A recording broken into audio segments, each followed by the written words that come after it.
Blog Talk Radio.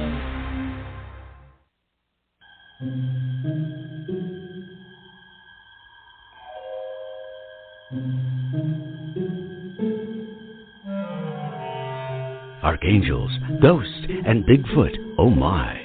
It's just another night for Supernatural Girls. Real stories, real answers to life's biggest supernatural mysteries. And now for another exciting interview with paranormal experts from this world and others. Here's your host, paranormal researcher Patricia Baker, on the one, the only Supernatural Girls.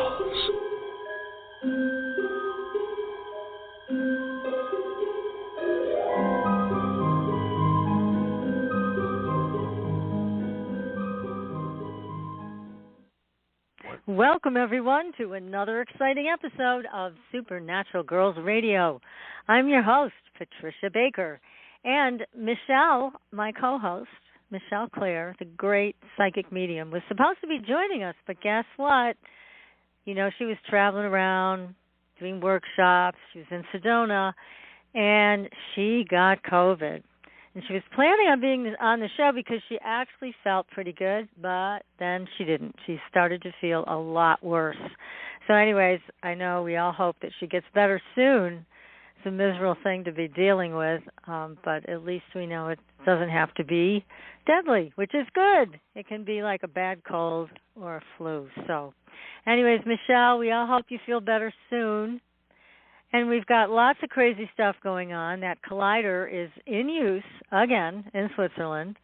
And also, the guide stones in Georgia got blown up at around 4 o'clock or 4:30 in the morning. So who knows what this is all about. It's very, very unusual. And as we're watching our country do a nosedive, it's very frustrating for those of us who don't want to lose any more rights and feel that we live in a free country. But tonight, we are going to take a trip into a world. And it happens to be the world we live in, by the way, where aliens live here too. And our guest tonight is a terrific person, Jerry Wills. His wife is also very terrific, by the way. And I heard Jerry do a presentation about his friend, the alien. I said, we've got to get Jerry on the show to talk about this because, yes, we've heard this before. Aliens are here, but Jerry has a personal experience of this. And Jerry is a straight-up guy. He's an internationally renowned healer. And you can find him at jerrywills.com, by the way. He's got a book out. You can read his book. But this is an incredible story, and I wonder, as I'm sure you do too, how many other people have had experiences like this but haven't shared them yet. So, Jerry, welcome to the show. Hi, thank you for having me on, Patricia. Well, it's great to be with you again, and you always have something exciting going on. Now, I was so impressed when I heard your presentation about this, and I thought, we got to talk about this. I know my audience is dying to hear this. This is a really incredible story.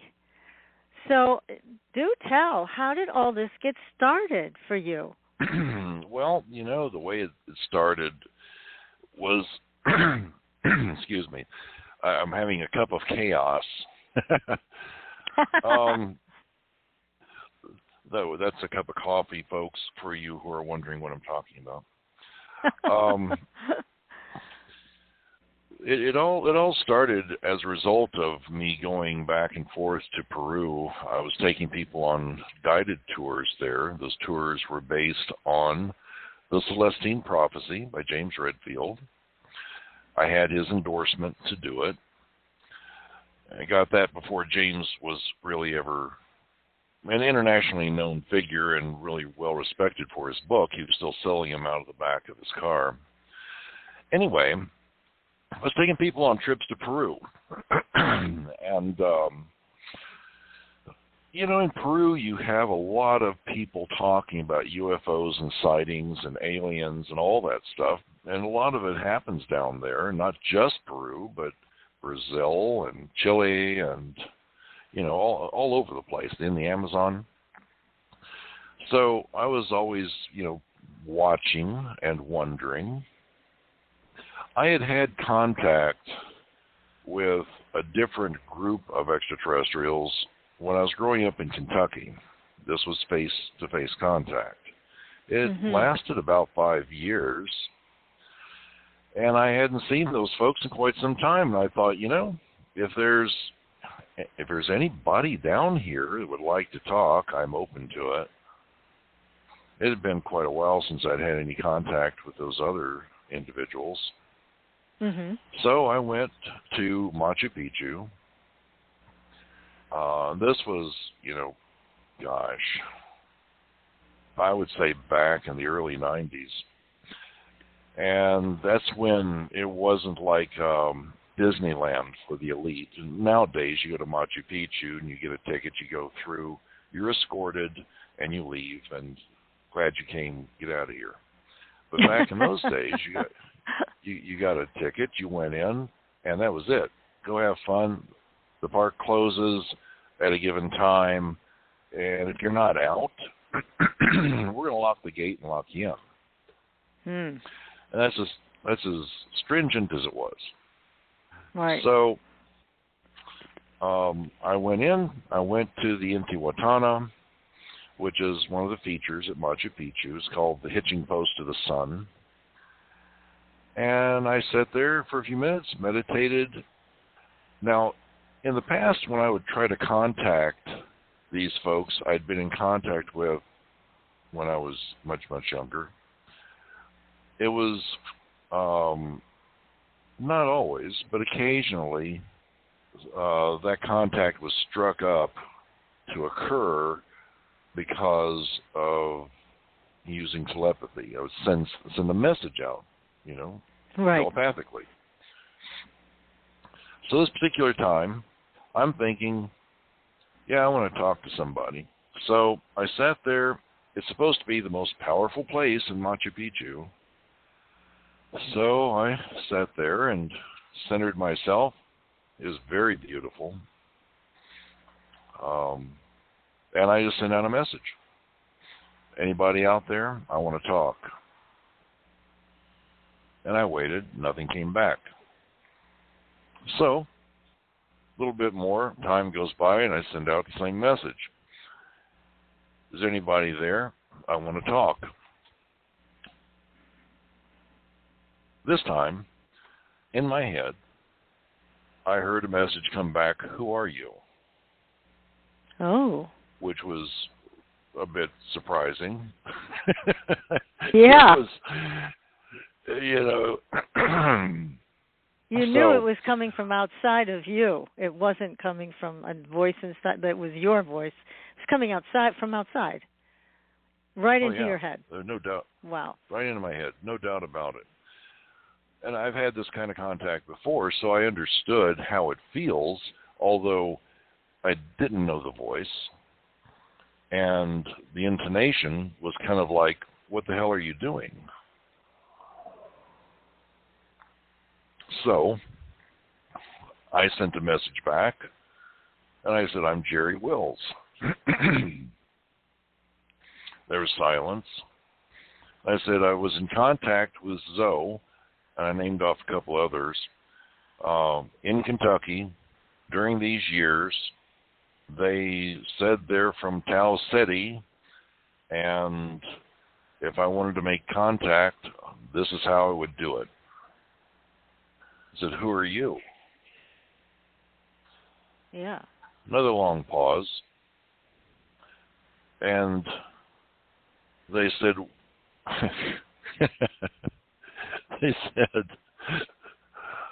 basically, we'll get back to you. Jeez. I forget the exact phraseism, but that's what it amounted to. We'll look into this or something like that, but it basically, we'll get back to you. Yeah, they didn't give you anything. Yeah, I was like, what the hell? So I got up, had a cigarette, walked away, pondering this odd characterization. I mean, that's not what I expected. I thought, oh, hi, how are you doing? You know, something like that. Yeah, because So, you already did have a relationship with these other folks from other worlds in the past. So what was the hesitation on their part this time? Yeah, you know, I don't know these people, but I didn't know the other people either. They sought me out. I didn't seek them out. So, it's like, okay. So I went about my business, went through the rest of the trip, went on back home. It just so happened I had another scheduled trip a month later with another group of people. And I'm finding myself back in Peru again. And, of course, I reached out telepathically trying to, you know, touch into somebody. No answer, nothing. So I get back into Peru, and then the route that you take to get to Machu Picchu, regardless of where you come from, you end up in Lima. Then you take a flight from Lima to Cusco, and then you have two options.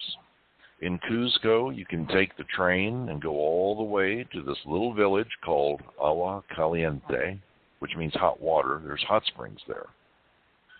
Or nice. you go down into the Urubamba Valley. The valley's about, I think it's 17 miles long. I don't really remember how long the valley is.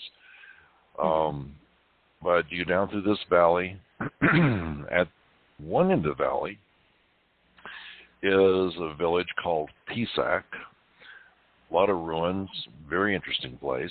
And at the opposite end of the valley is a place called Urubamba. And I'm sorry, Ollanta, not Urubamba, that's the valley. It's Ollanta.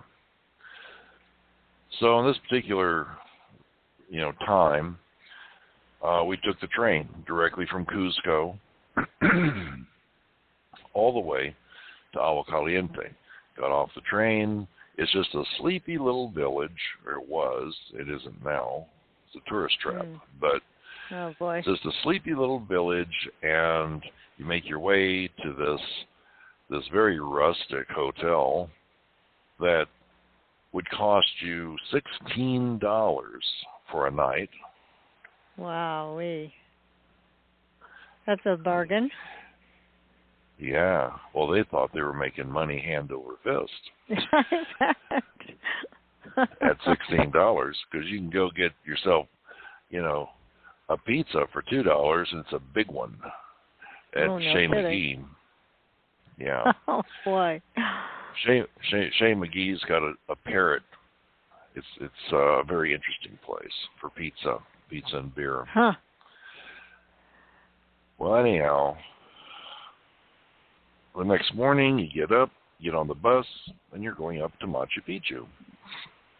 So, just like, you know, always, got myself together, got the group together, we go out, I've got the tickets for the bus, I'm handing everybody their ticket, and we get on the bus. Well, the bus is like a rickety old school bus. Ooh, back during this time. Sounds dangerous. Ooh. And it looks like something out of the 40s, maybe. Oh, I mean, the windows aren't square like a school bus you think of. These are sort of rounded, top and bottom. And the seats are basically a piece of naga hide over a 2x4. And, comfortable. Metal frame. And the route up to Machu Picchu is basically switchbacks. So you go out of Agua Caliente, you go over the Urubamba River, and then a little bit past that you turn left and you start the switchbacks going up the mountain. And the whole thing takes about 45 minutes from start to finish. So, because this thing is crawling. It's just crawling up the mountain. And the road is narrow. You could probably walk that. And there are no... Yeah, well, some people have tried. And it does work out that way. Oh. But it's all straight uphill. Yikes. So, personally, I didn't like being in that claustrophobic, the windows don't open. Not a lot of room. People are jammed in there. So I would tell the driver I want to ride on top. I'd go to the back on top, and I'd sit up there with the, the bread and supplies for the Hotel Machu Picchu, which is at the top at Machu Picchu. Mm-hmm. So I'd ride up on top, and I figured if this thing gets a flat tire and suddenly wants to go off the road, I have a better chance of jumping off of the top of this bus and grabbing a tree someplace than I have of being inside there just rolling down this damn mountain. Good thinking. Good thinking, yes.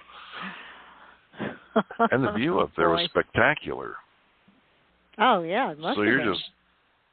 You're just crawling along, going through this jungle and going up and over and up and over and back and forth. Well, on this particular day, I'm on top, and we're just sort of chugging along, going across the river there at the Urubamba River and across the bridge.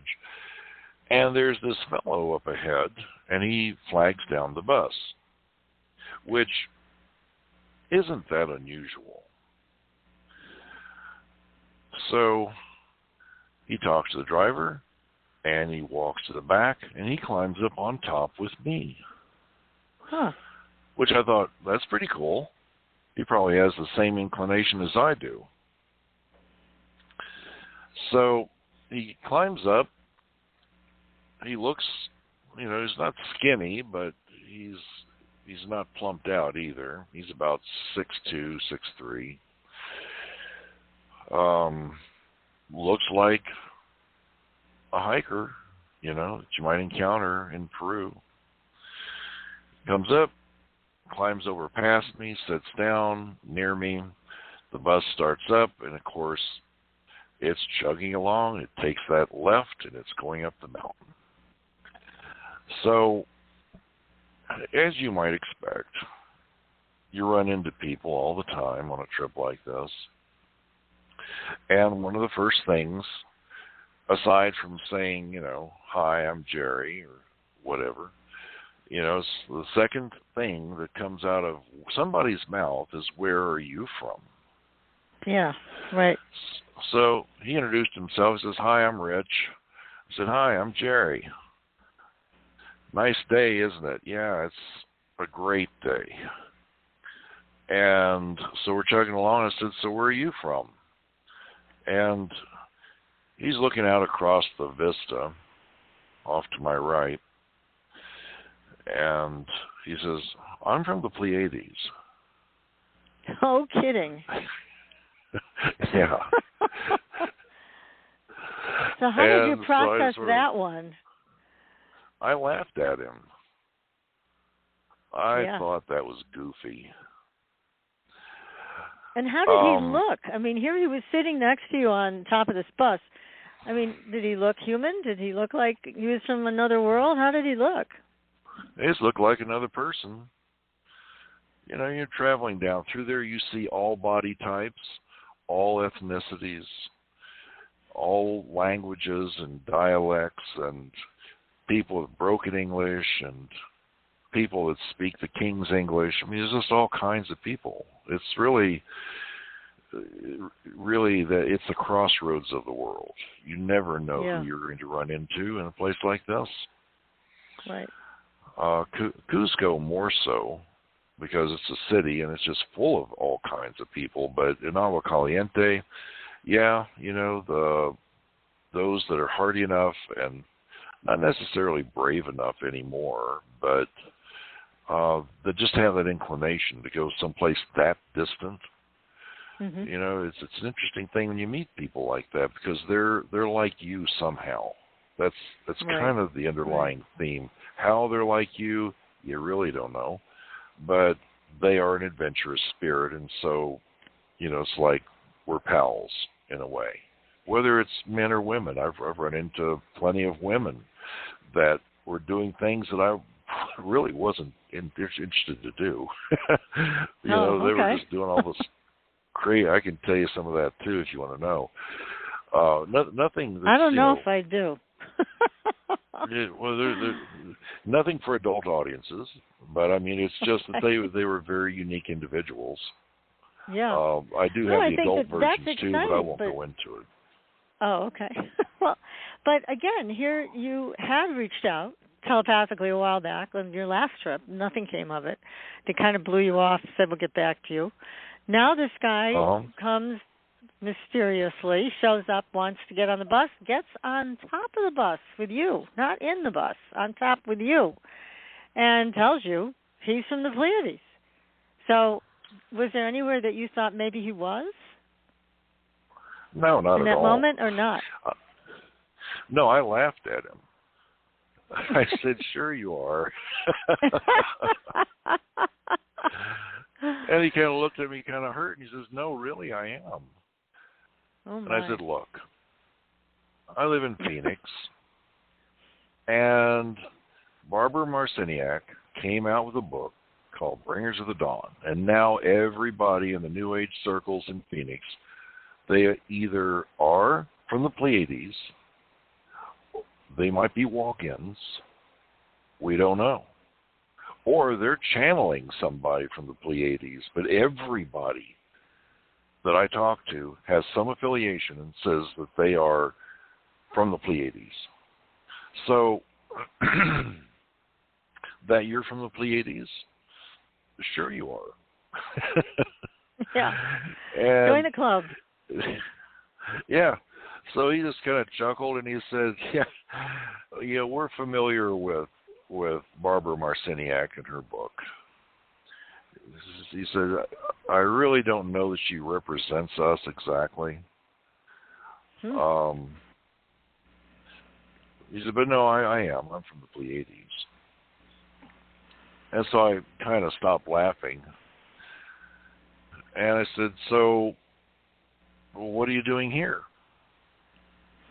Yeah, that would be the question I'd ask. Same thing. He says, "Well, you said you wanted to have contact." Oh, whoa. Here you go. At that moment, it was kind of like, dun, dun, dun. Right. And I was speechless. He says, "Didn't you reach out to us and say you wanted to have a conversation?"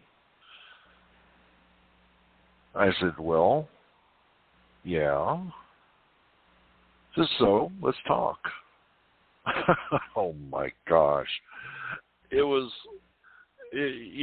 kind of like one of those moments where you get a slight bit of vertigo because you're on top of the bus and it's turning. And you have a slight bit of reality check needed because this was totally unannounced and very surprising. Yeah, it's like you stepped into the Twilight Zone. Yeah, exactly. I wasn't, I'd almost forgotten I'd even done that. Since nothing happened, "Oh, we'll get back to you." Yeah, okay, sure. See you later. Yeah. But here's this guy sitting here saying that he's from the Pleiades. Yeah. Right. And he says he's from the Pleiades, and I wanted to talk, so here I am. Let's talk. Oh, I just didn't even know what to talk about. Yeah. You must have been still astonished. Yeah, I was.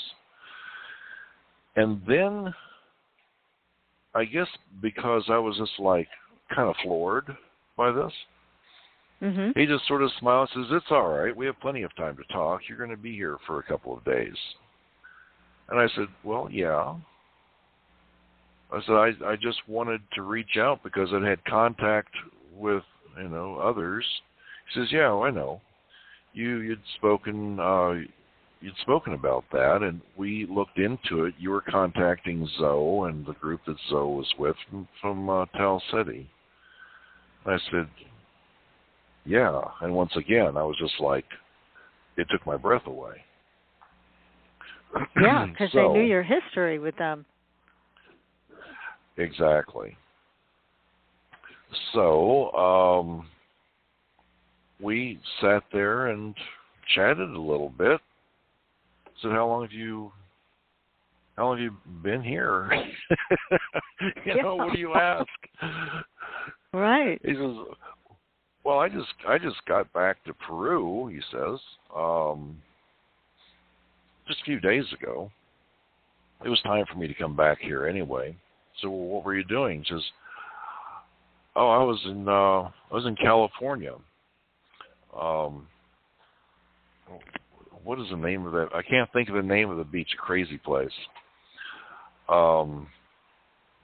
Anyway, he was at this place in California, Venice Beach. That's what I'm trying to think of. Okay. He said he was in Venice Beach, studying the culture there. And I said, really? He says, yeah, dude, absolutely. It was gnarly, man. And it's like, is it gnarly? And he said, well, you have to talk like them if you're going to be there. He says, I'm a sociologist, anthropologist. And so I was studying the culture, me and a couple of others. And, to do that, you immerse yourself in the culture. You eat what they eat, you do what they do, and you learn from that experience. And that's what I was doing. I was learning from the experience, and I had a pretty good time. He says, but I got to tell you, the food, it really does take its toll on you. And I said, was this what were you fried eating? stuff? Yeah. Yeah, he says, well, the burger joints, pizza joints, street vendors. I said, yeah, well, there's probably a couple of good restaurants around you could have gone to. Yeah. He said, well, yeah, did go to a couple of those. My favorite places were the salads, where they serve good salads. Now, let me ask you just this one you, question when you saw him, because you're very, very tall. And was he as tall as you, or did he look anything like your physique? Yeah, pretty much. He did. Okay. I'm 6'9". I say he's probably 6'6", 6'7". He was pretty tall. I'm not very good at gauging how short other people are compared to me. But because everybody else is short, Right, we're all shrimps compared to you. But yeah, I wondered if he was similar to you in height, because the Pleiadians, they say, are tall. They run tall. So there you go. Well, he and I saw eye to eye when we stood up. Okay. He had on boots. So did I. He had on, of course, kind of baggy trousers, like safari equipment trousers, and shirt and belt and backpack and water bottles hanging off and stuff like that. He was pretty tall. I noticed as we were talking that I had there was this vibe that I got from him that really put me at ease. It was almost transcendental in nature, to where it was unnatural at ease. Not your typical I'm just feeling casual feeling, but it was like relaxing vibes being beamed into me. And I asked him, well, why are you coming here? And he told me that this was so much like his home. He says it's a lot like where I'm from. And I just love being here because it reminds me of being at home. He says, you see these mountains? Look how angular these mountains are, and this air is so fresh and pure, and all this greenery and the flowers, and it is a beautiful place, that part of the Andes. He said, this is a lot like home. He says, that glacier over there, he says, we have that too.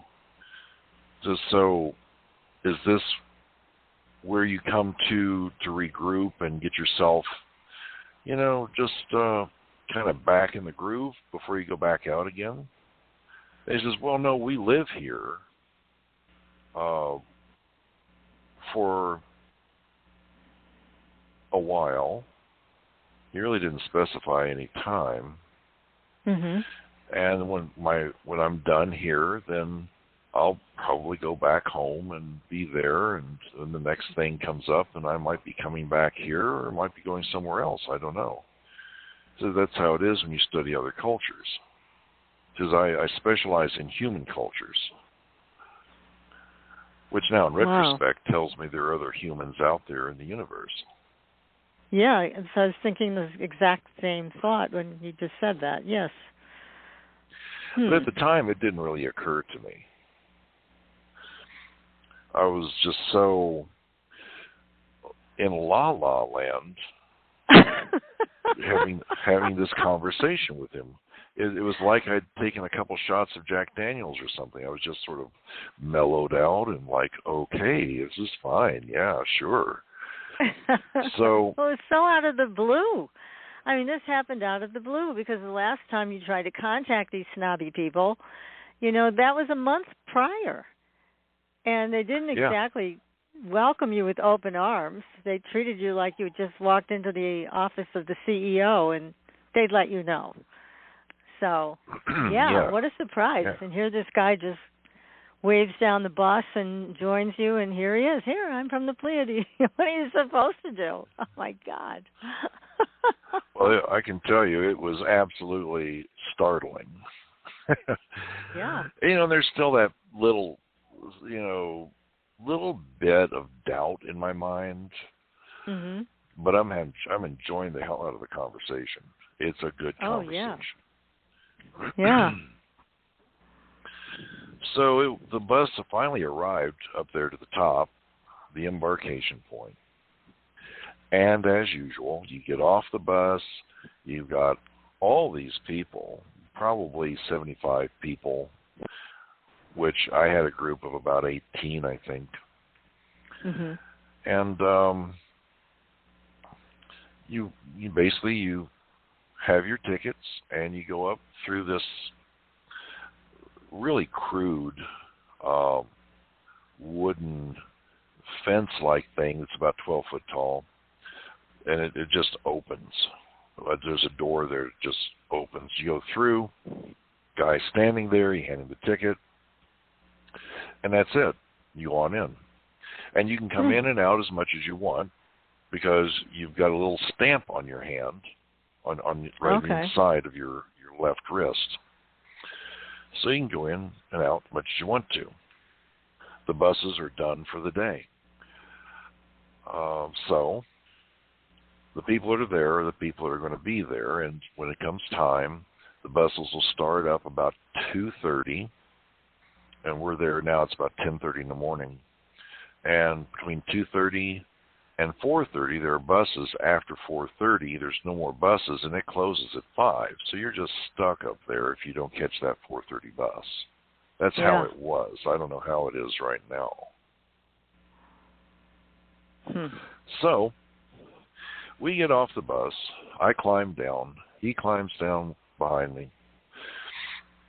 And he just walks with great purpose, just strode right up the stairs, right in through the gate, just goes on through like nobody's business. Before he left, he turned and he said, "I'll see you on the inside, Jerry." And, of course, the people with me are like, "Oh, who's that?" Yeah. As I'll tell you about it later. Rich, his eyes were so clear. They were blue. Have you ever seen gem quality topaz? Yes. It's just gorgeous, this blue color. Yeah. That was the color of his eyes. Oh, my. Well, that's different. His ear, and I also noticed his earlobes were weird. They were longer than anybody I'd ever seen. Not like grotesquely longer, but there was just a noticeable length to them that I had not really seen on anybody else before. I noticed little things like that about people. Yeah. He was not clean shaven. His hair was a mess. He didn't wear a cap, but he was clean. So, yeah, I'll see you inside, Rich. And I get all the people together. We go up, we go through, tickets handed off, stamps put on the inside of the left wrist, and we're walking on into Machu Picchu. I've done this many times. For the people who are with me, they are blown away. Because, let's face it, walking into Machu Picchu, it really blows your mind. Yeah. So, we make our way, first here and then there, and we're just casually walking through. We've got the whole day. There are guides that I have hired to be with the people. And if a person wants to see this or that, tell the guide, they'll take you to see it. Otherwise, they'll just take you through as a group and show you everything the first hour, and then after that, they cut you loose, you're on your own. So, I've done this so many times, and there's no reason for me to do it. I'll catch up with everyone later. I decided I'd just walk over to one of my favorite places. It's called the Temple of Pachamama. As you're facing Machu Picchu, it's down towards the end, off to the right. And I like to go there, and it's just quiet and beautiful, and the energy is amazing. There's a great big stone sitting up on edge, and it is shaped exactly the same as the mountain. If you stood in front of the stone gazing at it, the mountain right behind it is shaped exactly the same way. So it was made to look like that mountain. Right. So I'm heading over that way. There's this fellow who was on the trip. He came with his sister. His name was Bob. He was from New York. And Bob is an emergency room psychiatrist, psychologist, trauma psychiatrist or something like that. But he was like the emergency room trauma guy. Right. And he was tall. He's probably 6'4", 6'5", African American, and he's my buddy, and he's sticking with me. So that was his decision. I was like, okay, yeah, that's fine. Come on, I'll show you the Temple of Pachamama. Great, I'd love to see that. And he's a tall, skinny guy. So we go, casually walking off in that direction. Now, Bob has a backpack, not very large, and around his neck are some binoculars. And these are cartoonish. You know, in the cartoons, they bring the binoculars up, and you see the eyes in the end of the binoculars, and they are just bulging huge. Out. Yeah. Yeah, they're just huge binoculars. That's what Bob had. Okay. He wanted to do some bird watching. He wanted to look around and so on and so forth. So he's carrying these huge damn binoculars. We're going out across this little pavilion. There's a tree there.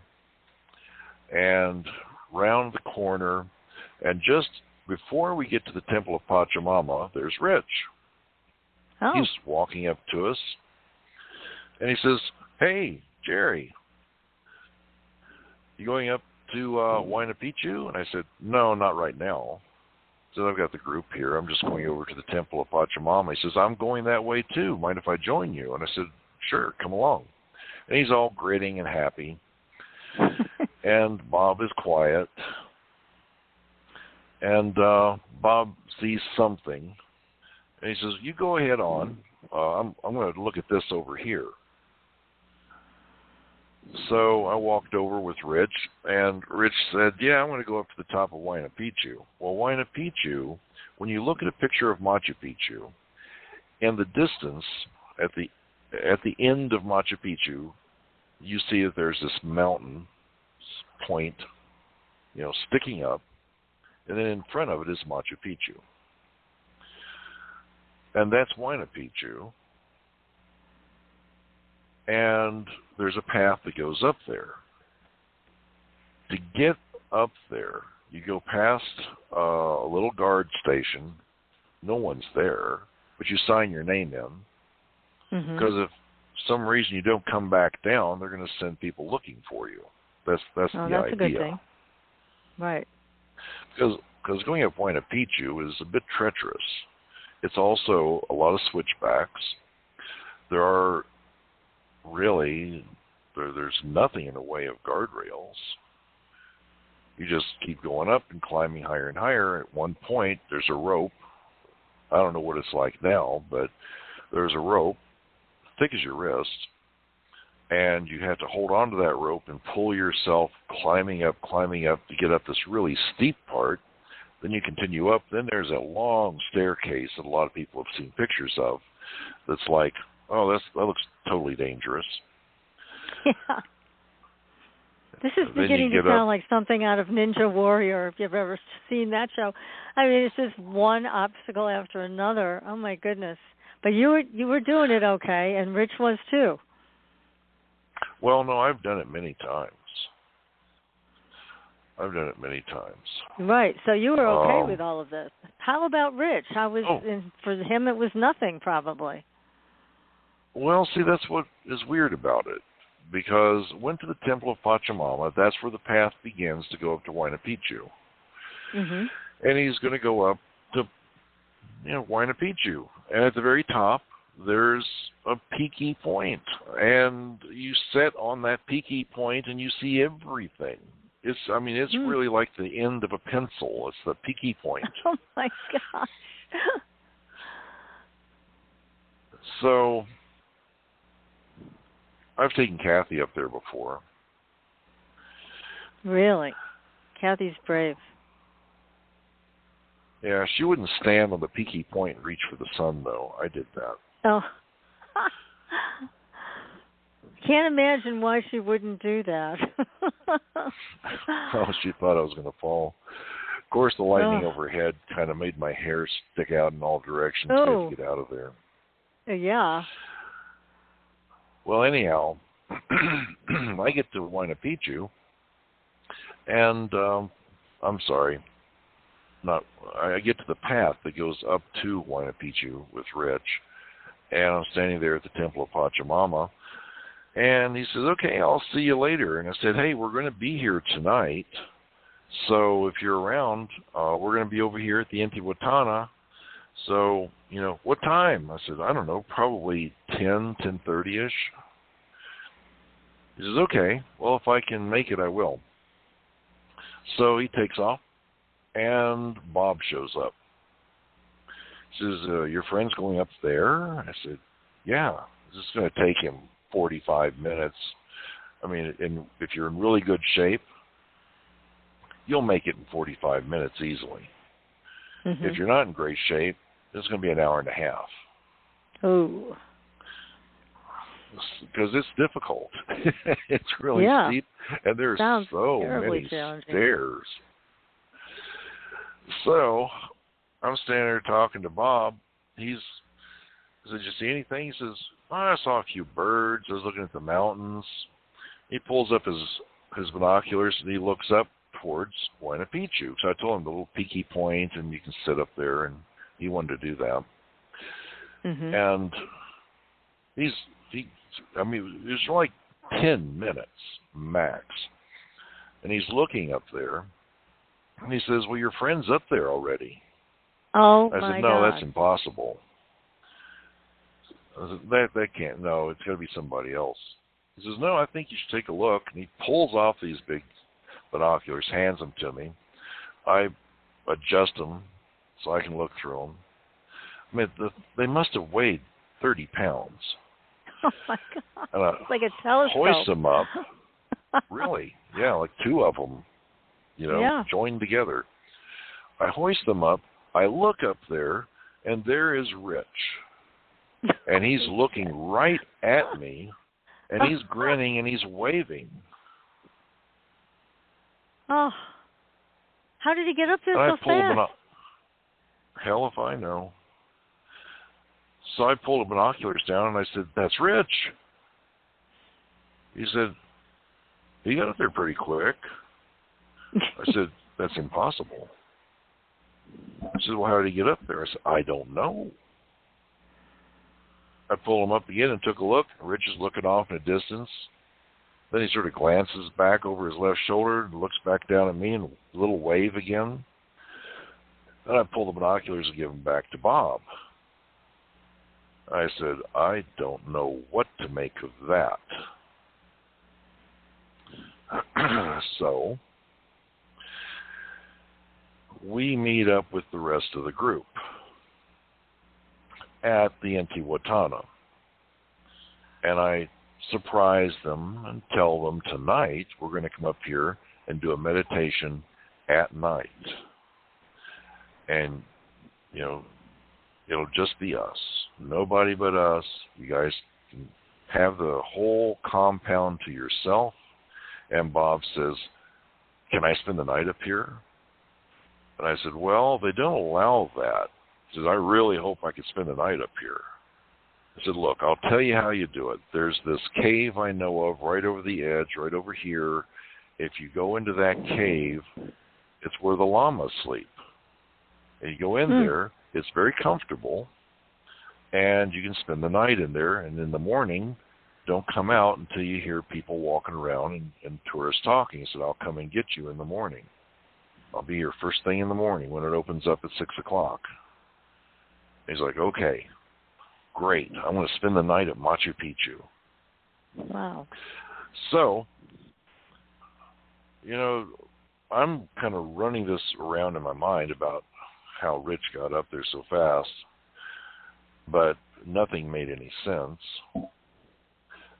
So, I basically let it go. We leave Machu Picchu. We go back down to Agua Caliente. We have a nice dinner. Their pepper steak was delicious. Yum. And, we go to our rooms, and we're going to meet up again at 9 o'clock.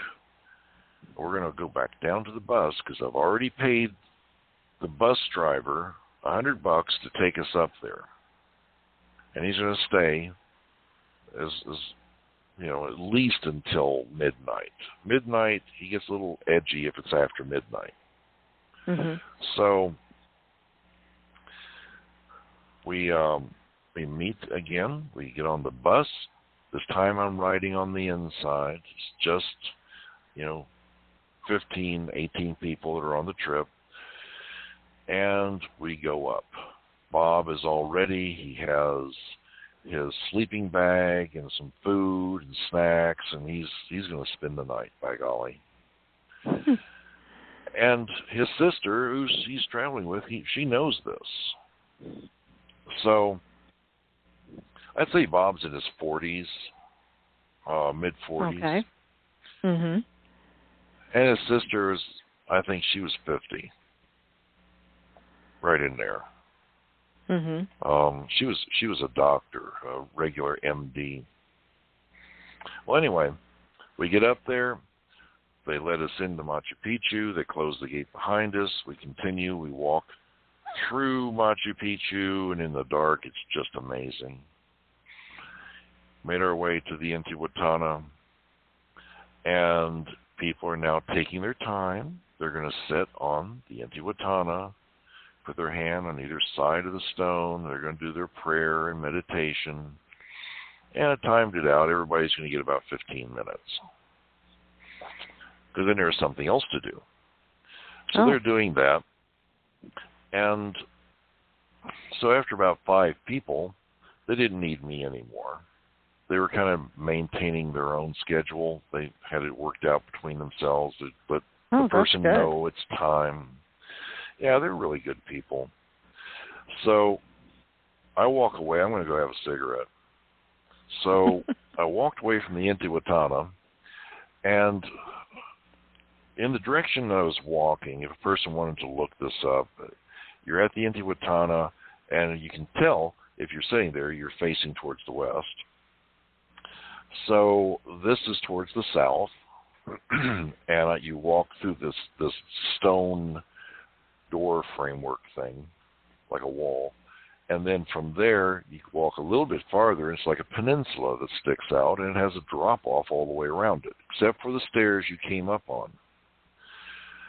If you walk too far, you're going to fall about 30, 40 feet into a bunch of cactus and rocks. Ouch. It's just not a good idea. No way you're going to... No, you wouldn't want to do that. Yeah. So I'm standing out there looking at the night sky. There's the Southern Cross. It's just gorgeous. Having a cigarette. Finish the cigarette. All right. I need to go back, see how the folks are doing. So we've got something else to do tonight. I was standing at the very tip of this peninsula, by the way. And I turn around, and I take about 4 steps, which is about half the distance of this peninsula, and there is the sound of cellophane, like on a cigarette pack, just crumpled up the cellophane part. Not really loud, but present. There's nothing in nature that sounds like that. Yeah. I heard it, and I thought, what the hell is that? I turned around to investigate it. There's Reg. He's standing where I was just standing just a few minutes, a minute or so ago. So I was surprised, kind of startled. I said, Rich? He says, hey, Jer. So, how did you get there? Yeah. He says, are you having fun tonight? I said, yeah, the folks are having a really great time. I'm still wondering how the hell he did that. So I said, did you climb up here from down there? And I walked over and looked over the edge. It's like, I don't know how anybody could survive that, because it's a bunch of cactus and thorns, and it's dark. Yeah. And he says, I use this. And he showed me on his belt. He had this thing that looked like a small silver, about the same size and shape as a small Zippo lighter. It was attached to his belt. And what I think would be like the center of it, because there's no lines or anything, it's just a solid piece of metal. But in the center of it, about, I don't know, maybe dime-sized, probably a little smaller than a dime. It was just a blue glow, just luminous. It wasn't shining out, it was just luminous blue. He said, I use this. I said, what is that? He said, well, this is how we travel around. I said, oh, really? He says, yeah, we can use this and we can go different places. So is that how you get to the Pleiades? And he laughs and says, oh, no, we couldn't do it that way. We have, well, you call them flying saucers. We use those for travel.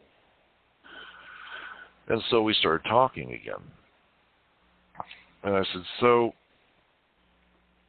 what is it that, I just have a feeling there's something that I'm missing here that we need to talk about. He says, well, actually, I did have something I wanted to ask you about.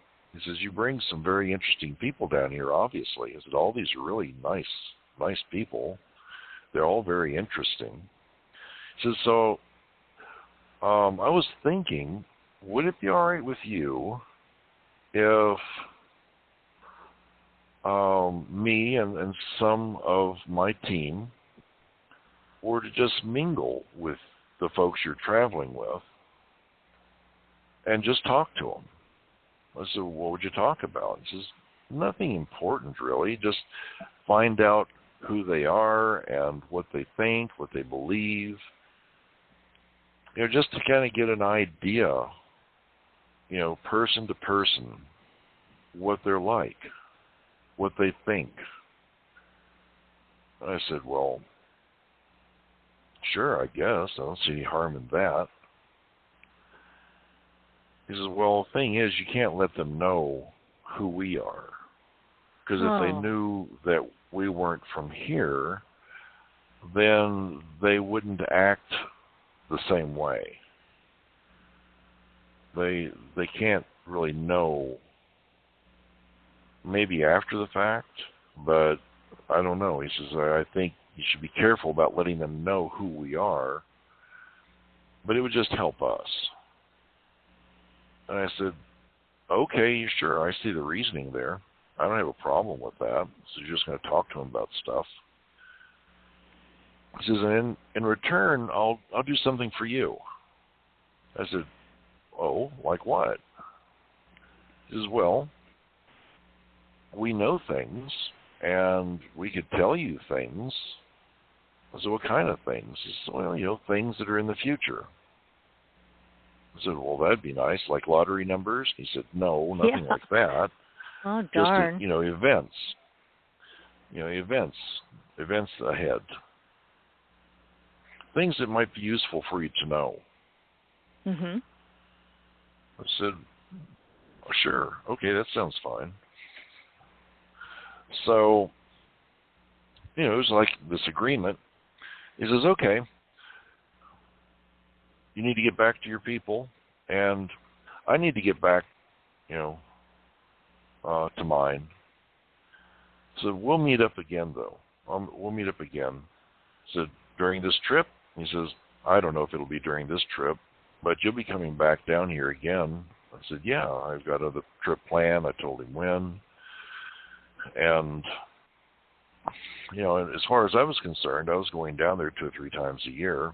He says, well, when you get into Peru, wait till you get to Cuzco and then send me a message. I said, you could do it in the Amazon as well, but we can plan, when we get a message from you. I said, how do I send you a message? And he just kind of gave a little laugh, and he says, it's the same way you sent a message to get me here in the first place. And he tapped his head. I said, oh, telepathy. He says, yeah, that works every time. I said, all right, then I'll let you know when I'm back down here. I said, so you're going to leave? He says, yeah. Well, you want to see how this works? I said, well, tell me how. How does it work? He says, well, I put my finger on it, and then it generates this field, and then I just go.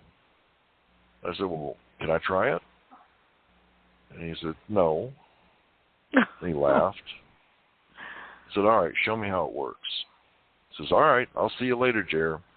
Took his finger, just put it on the little blue glow, circular blue glow, and it sounded like cellophane off the cigarette pack again. The sound. Okay. And in an instant, it started and it ended, and there was this blue sphere, probably, I don't know, it was like a big jawbreaker, best I could tell. It wasn't with really finely detailed edges. Mm-hmm. It was a bit amorphous, but it was a blue sphere. And it just hung there in the air, and I swear I could hear him laughing in my head. And then it just casually floated off, heading towards the east, and went out over the Temple of Pachamama and just flew on towards the mountain in the distance.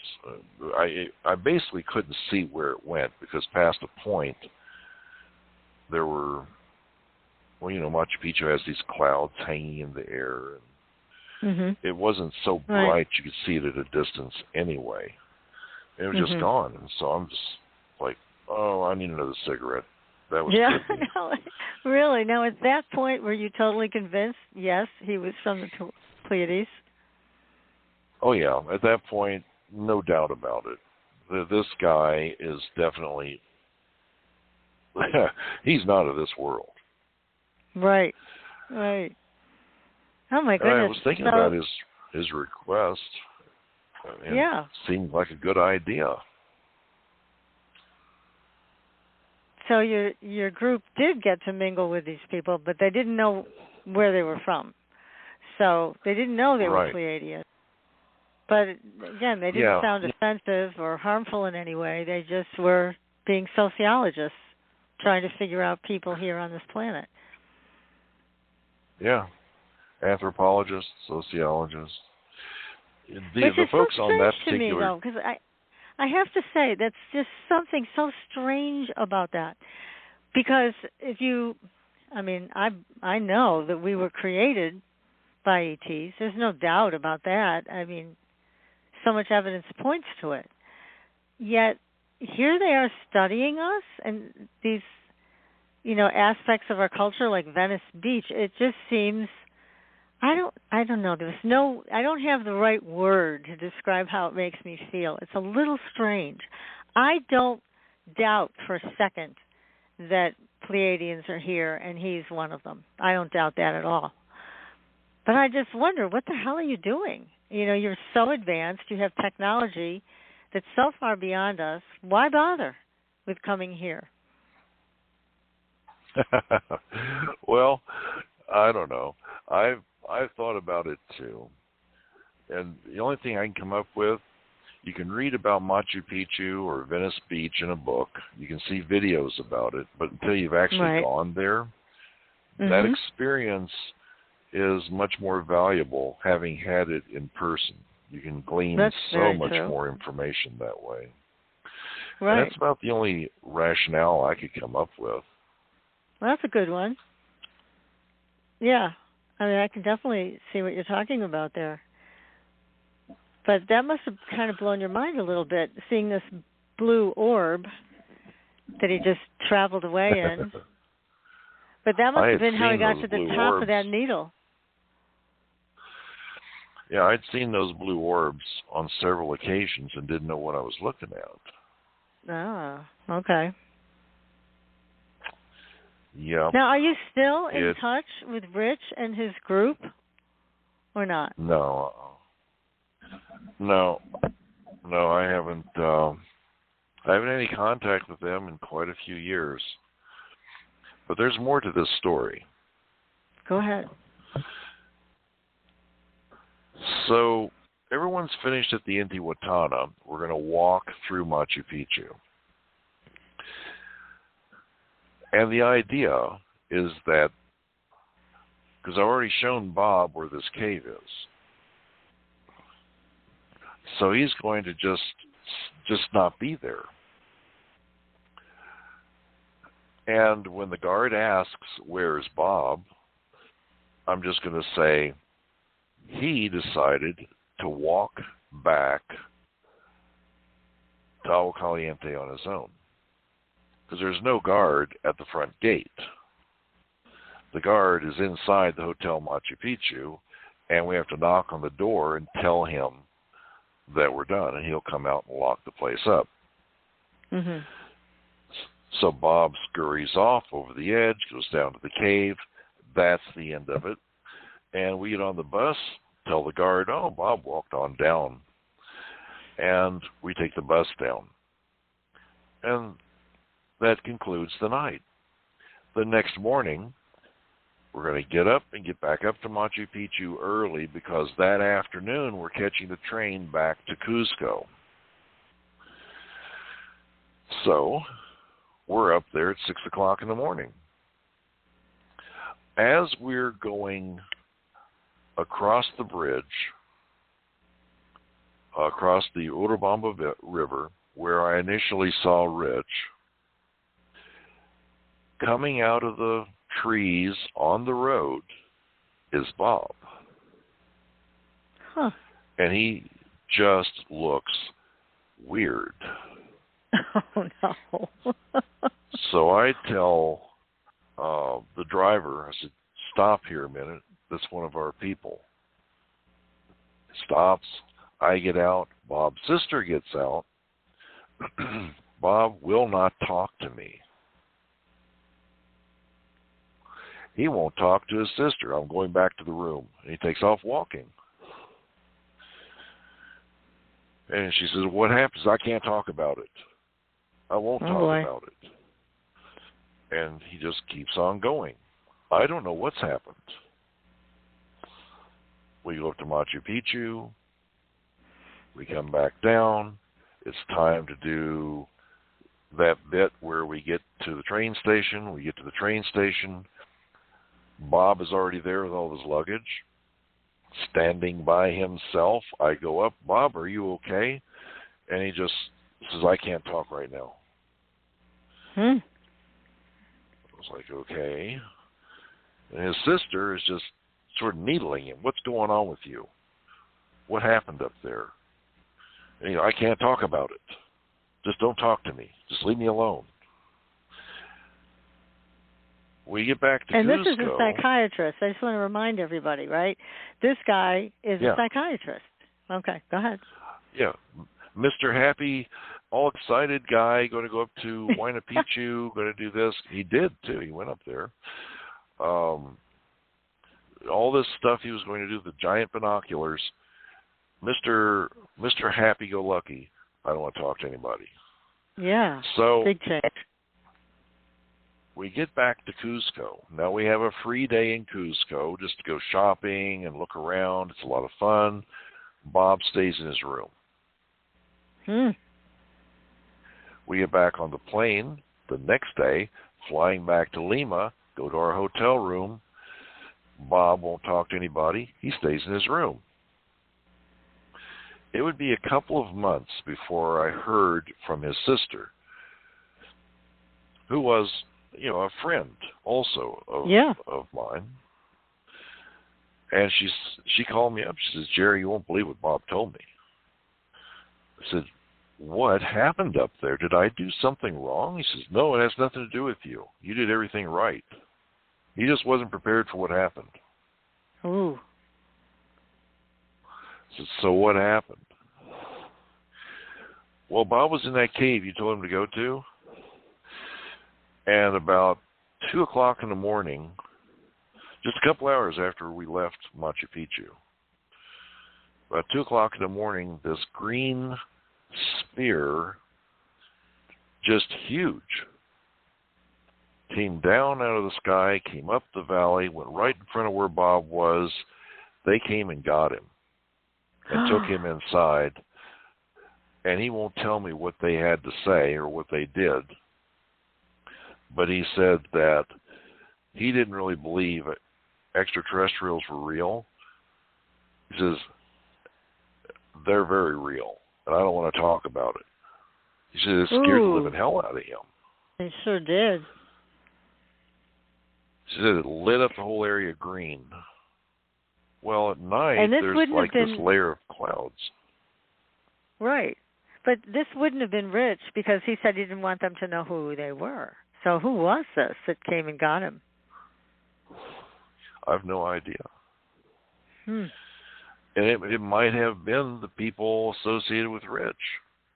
Bob might have sent out a message, thinking it would just be nothing. No idea. Oh, I really don't know. I don't know so who it was or what happened. You never heard from Bob after that? That was Ever again. Wow. Nope, and I've tried reaching out to him, and he won't talk to me. Oh, and his sister told us, you could talk to Jerry. Jerry thinks you've done something, he's done something to really upset you. And he says, just tell Jerry he didn't do anything wrong. He did everything I asked him to do. I just didn't expect this. So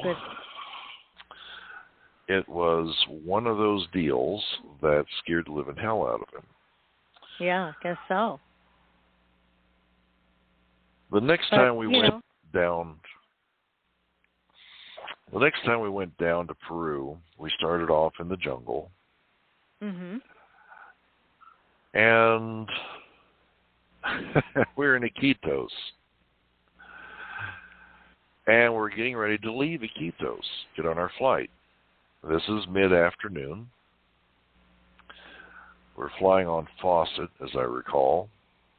That's an airlines there. And the power goes out. The whole inside the terminal, boom, no power. And people are like looking around, and it's just raining like you wouldn't believe.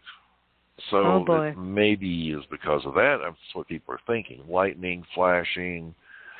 All of a sudden, these two people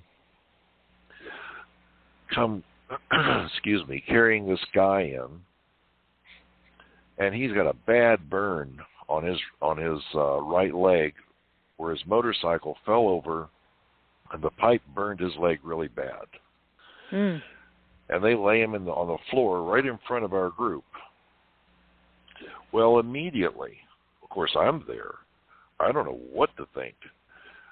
But immediately, one of the gals is a nurse, the other gal is a doctor, and they're giving orders to the other people in the group, do this, do that, get your blanket things out, and people are making a makeshift bed for him. And all these people in the airport were just ignoring this kid was hurt, except for our group. And they're cutting his pant legs up. They're taking a look at the wound. They're dressing the wound. They're taking care of him, doing everything they can. The whole group then gets together and does like a little healing thing to try and help him. And then, these two people pick him up, walk out of there with him. They get on one of these three-wheeled motor cars. It's like a motorcycle with three wheels. You ride in the back, it's open air. They take off. As soon as they take off, boom, the lights come back on. The rain stops. The sun comes out. And our flight is now about to arrive. So we leave. It's like, wow, that was just a whirlwind of things. Yeah, sure was. Get into the Machu Picchu area again. I'd already let Rich know. And I actually tried in the jungle. I tried again at Cusco. And didn't really get an answer back, but there's Rich. And there's these people that at that point from Iquitos made friends with all the people in our group. And this person had, or this couple had this other couple that were talking to them. This other couple had that couple, because most people travel in pairs. And so they start making fast and famous friends. And they don't show up in Lima, but they do show up in Cusco, just briefly. And the next thing you know, they're having dinner with them, and then we're in Machu Picchu, and by golly, look at that. They're in Machu Picchu as well. How about that? And so these people have been traveling with us all the way from the jungle. And then I meet up with Rich. And he and I are sitting at Chez McGee, place for pizza with a crazy parrot. Right. I'm having a Coke. He's having a sparkling water, having some pizza. And I said, are your people mingling with my group? He says, oh, yeah, they've been with you since Iquitos. I said, the damnedest thing happened in Iquitos. There's this kid. These two people brought this kid in. I mean, he's not really a kid, but, he was like a 20-something that had a bad burn on his leg from a motorcycle. And he just sort of looked up at me and grinned. And he said, yeah, that was us. I said, what do you mean? Yeah. What does that mean? He says, well, we, the power went off, and we brought him in. He says, you noticed we went right to your group, right? I said, well, yeah, I thought that was a little odd, but I said, well, and what did your people do? I said, they sprung into action. They did everything they could to help him. He says, exactly. Now we know the kind of people that we're dealing with. Sounds like a little test. Yeah. They did those little tests. They of. tested me like that. Oh, boy. They tested me like that once. I didn't know I was being tested. All I knew was I was trying to help somebody. There's this gal. Why would they do that? I mean, to me, I don't know if I just have a thing about Pleiadians, but I just find that, again, kind of offensive. I mean, if they have the abilities I do believe they have, they should know these things. And to put you or your group in positions like that, to me, I question that. I really heavily question that as to why are you doing that, really? What's the real reason behind it? I mean, do you ever feel like that with them? Like, what are you really up to? You Pleiadian guys and girls? My basic inclination was, what better way to find out who you're dealing with than to present someone being hurt? How do you respond to that? Crisis, what kind of person trauma. are you? Mm-hmm. You know, your true nature shows in a situation like that. Right. It does. But it's not like they were going to turn around and give you the keys to the kingdom once they found out you guys were all good people. It's like, again, this sociological experience or experiment, I should say. I guess that's what bothers me about it. And I'm not saying they're bad people or anything, they're bad Pleiadians, I should say. But it makes me wonder what in the world they're really up to. And I understand what you're saying. Yeah, it does test someone's character when they're facing a crisis. And what will they do to help that person? And, of course, you and Kathy both draw magnificent people to you. I mean, people of good character who go on those trips with you. So, yeah, of course they're going to respond that way. Why wouldn't they know that? That's my question. Well, because there's 20 people. Not everybody is going to be, the kind of person that would respond to someone being hurt. They could just as easily have been, take them to the hospital. There's nothing we can do. Mm-hmm. Right. But instead, they tried to help. They had compassion. Exactly. And I think exactly. That, our ability to show compassion and concern isolates us, or not isolates, it separates us from others who lack that compassion or concern. And the people I presume, the people that they wanted to have conversations with, they really wouldn't be interested in talking to someone who doesn't have any compassion or concern for their fellow person. Mm-hmm. So that's how I rationalize why they did it the way they did it. Mm-hmm. In one sense, I suppose. Yeah, I mean, I love that you're in contact with them. And obviously, you're a very special person. And you are someone that they would be interested in communicating, should be interested in communicating with, because you are who you are. And you have a lot of integrity. You've got a big heart. You have telepathic abilities, not only with humans, but with animals, ability to heal. You want to help people and animals. And so, why wouldn't they want to talk to somebody as wonderful as you? So I love the fact that you put out a call and they eventually got off their rear ends and responded, which was good. That was nice, very nice. So they waited a while. I guess they had to vet me. Yeah. Again, that whole process, it's like, look, when we've heard so many stories of different races of aliens coming here, abducting people, doing experiments on them, and it can be very offensive. It's like, okay, nobody asked for that. But at the same time, you hear about somebody like Carl Higdon, who encounters this very strange-looking alien when he's elk hunting, and puts his rifle down. And I do believe that that's what that alien responded to become friendly with Carl, instead of treating Carl like just another experiment. They became friends, and they had communication with each other to the end of Carl's life. So it's, are we making friends with these people, or are we just an experiment to them? I guess that's my question. We're not an experiment to them. I don't see it that way.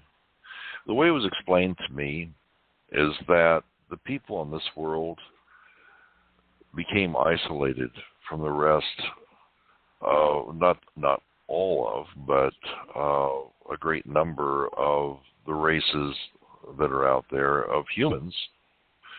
You know, humans are not unique. Humans are pretty much a standard, and humans exist on many different worlds. But there was a point in time where that being in touch with each other was lost. And we forgot who we are, who we were, the details of our origins and all of that. It was lost. And we just became people that here on this earth, and this is where we started, this is where we end, and that's the way it is, and there isn't anything else out there, because that information was either forgotten or kept from us. Yeah, exactly. According to Rich, there are quite a number of planets where there are humans. Some of them are not as developed as this world, and others, like themselves, are exceedingly advanced compared to what we know and what we have. And the hope is that there will come a point in time where we can realize each other, and though we have our differences, we have the ability to look at each other and go, we're not really that different. We just grew up in a different place. But there's an issue with the dogma that exists, not on just this world, but it's on other worlds as well. You know, it's the limited thinking, as he put it, that keeps us isolated from everyone else out there. Yeah, I think this is why I think it's wonderful, beyond wonderful, that you have the ability to contact them, and they ultimately did respond in this situation. And I see other people working with Dr. Greer to do something similar, you know, to try to extend a hand of friendship. And I like all of that because the government's lying to us, as you know. They lie like crazy. And they're going to act like they're going to tell us something we don't already know, but they never do. And I know it drives them insane that people like you and others like Dr. Greer are doing these groups that are direct contact with ETs, and they're not going to the government saying, tell us what's going on anymore, because they know that's useless. They'll never get anything there. But your personal experience that you've shared tonight is just so interesting. It's so heartwarming. It's again, you have a friend, or you were acting friendly with each other, you and Rich. It's lovely. You know, it's heartwarming. It's nice. So that's what I like to see, because it brings it more out of the realm of we're experimenting on ETs and ETs are experimenting on us, and more to the place of that hand reaching out in friendship. And the fact that they respond to you is remarkable. Because I'm sure there's a lot of people out there, Jerry, that are asking for contact and they're not getting it. Right? Well, that's true. I've had a number of people even offer to pay me if you just help me get in contact. Right. Oddly enough, about Stephen Greer, I talked to Rich about him, and he just kind of chuckled, and he said, "Well, tell Dr. Greer that if he wants to have that conversation, that I'll have that conversation with him." Now, bear in mind, at the point that I did this, I'd already been in touch with Rich a number of years. I'd seen a UFO land. I saw him get out of it. I met others of his party, so I had a pretty good history with them. Right. And he said, tell Dr. Greer that if he wants to have that conversation, I'll have that conversation with him. And I said, really? Okay, I'll do that. And he just sort of smiled and says, he won't take you up on it. Really? I said, why not? He says, yeah. You'll find out. Oh. Just invite him. Okay. So, as it turned out, I came in contact with him at an event in Phoenix. Ah, okay. And so he was checking into his hotel. I was there, and I introduced myself, and he was just sort of, blank look on his face. And I said, I understand you want to make contact with an extraterrestrial. He says, yeah, that's right. I said, well, a friend of mine is, and he said, he'd be happy to meet with you. And he just got this pissy look in his face, and he said, just get away from me. He says, I'm not interested. What happened there? Does he just not believe you, or does he, what about that? What's going on there? Well, he didn't know me from anybody. Oh, okay. I said, are you sure? And he just turned his back to me and went back and, I don't know, I guess finished checking in. I don't know what he was doing. And he didn't. Well, he missed the opportunity of a lifetime. When he left the check-in desk, he just walked right past me, didn't even glance my direction. So I figured he's just a jerk. Yeah. It doesn't take that much bad. to be nice.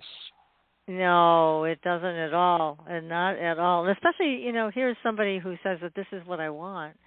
And you would think he would be kind to someone who's reaching out that way. But that's a shame. But again, my point is that I think we're all much better off making direct contact than trying to just read an article or believe what the government's trying to convince us of. I mean, direct contact, like you mentioned, immersing yourself or meeting someone like you did with Rich over so many years. You've learned so much, and you have a friend. Even though you haven't talked to him in a while, you probably could if you wanted to. Oh, gosh, we're running out of time. This is terrible. We have like another 40 seconds left. Go ahead. Kathy met Rich a few years after all that. And, she didn't really meet him. She saw him, and he waved, and then he just vanished. Went, just gone. Oh, boy. Well, thanks for having me on, Patricia. It's been a lot of fun. I hope your audience Oh, my gosh. It. Now, and I feel like we've only scratched the surface here with what you learned through your friendship with this guy, with this Pleiadian. I don't know, what do we call him? Well, he's just a guy. Just a guy. Pleiadian dude. A Pleiadian dude. I like that one. That's great. Yeah. But really, it's remarkable. He'd laugh if he heard me say it. Yeah, I bet.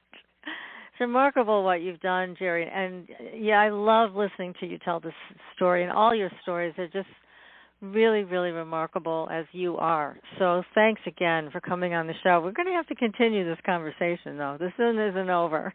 So thank you so much. My love to you and Kathy. Yeah. Got to go through it all. Well, look, we'll be back next week, everybody, with another great show. We're supposed to do cord magic next week, so let's see what happens. So take care. We'll see you on the Blue Highway. Good night. Thanks for listening. Tune in next week for another radio adventure with Supernatural.